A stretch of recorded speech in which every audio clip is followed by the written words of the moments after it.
गरीब की सेवा ये मेरा सौभाग्य है।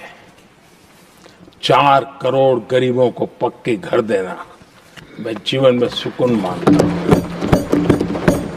बिजली, पानी, गैस का सिलेंडर, टॉयलेट की सुविधा, मुझे लगता है कि हाँ, परमात्मा ने मुझे सही दिशा में काम करने की प्रेरणा दी है।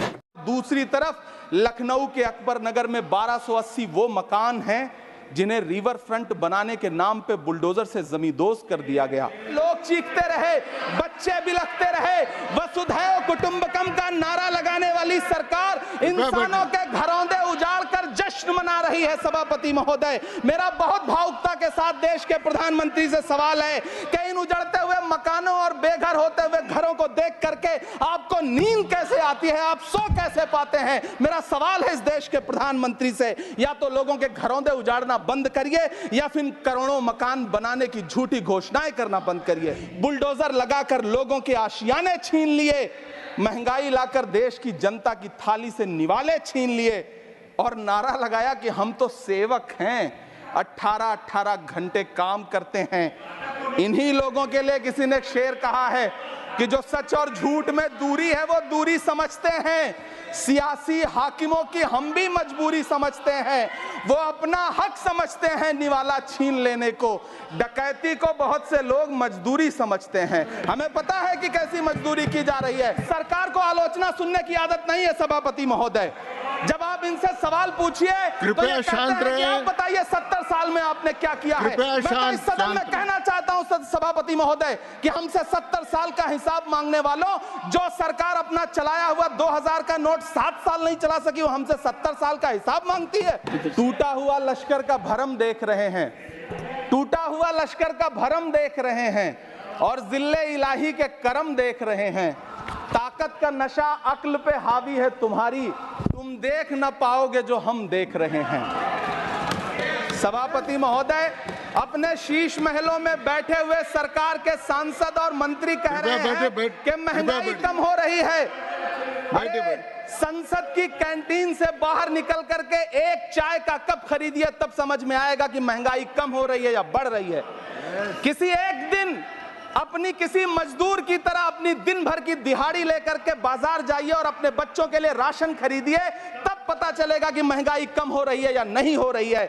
यहां बैठ करके बड़ी बड़ी बातें करना आसान है।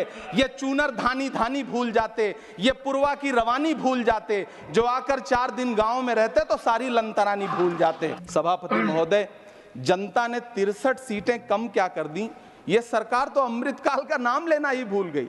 ये भूल गई है अमृतकाल को, ये भूल गई है मनरेगा को, ये भूल गई है मौलाना आजाद नेशनल फेलोशिप को, ये भूल गई है मणिपुर को, ये भूल गई है महाराष्ट्र को। मुझे गर्व है कि मैं राज्यसभा में महाराष्ट्र का प्रतिनिधित्व करता हूं। महाराष्ट्र जो देश की आर्थिक राजधानी है, जो टोटल कॉर्पोरेट टैक्स का 40%, इनकम टैक्स का 32% और जीएसटी का 20% इस देश को देता है। अब तो शायद उन्हें याद भी ना हो, यवतमाल का वो दाभड़ी गांव जहां 20 मार्च 2014 को वो किसानों के साथ चाय पर चर्चा करने गए थे और उनकी किस्मत बदलने के सपने दिखाए थे। किसानों से चिढ़ी हुई सरकार ने किसानों के एमएसपी की लीगल गारंटी नहीं दी, लेकिन याद रखिएगा, जो किसान का नहीं वो हिंदुस्तान का नहीं। सभापति महोदय, मुझे वित्त मंत्री जी से पूछना है कि वो जो कुछ साल पहले 100 स्मार्ट सिटी बनाने का ढोल पीटा गया था, सुना है उस ढोल में पानी भर गया है, इसीलिए आपने उसका नाम बदल करके सिटीज ऑफ ग्रोथ हब्स रख दिया है। अच्छा है, नाम बदलने का खेल खेलते रहिए, आपकी कई सरकारें तो इसी वजह से चल रही हैं। इस सरकार को पढ़े लिखे लोगों से दिक्कत है सभापति महोदय, इसीलिए इस सरकार ने यूजीसी का बजट 66% कम कर दिया है। वाह सरकार को आलोचना सुनने की आदत नहीं है सभापति महोदय। जब आप इनसे सवाल पूछिए तो ये कहते हैं कि आप बताइए 70 साल में आपने क्या किया है। मैं तो इस सदन में कहना चाहता हूं सभापति महोदय कि हमसे 70 साल का हिसाब मांगने वालों, जो सरकार अपना चलाया हुआ 2000 का नोट 7 साल नहीं चला सकी, वो हमसे 70 साल का हिसाब मांगती है।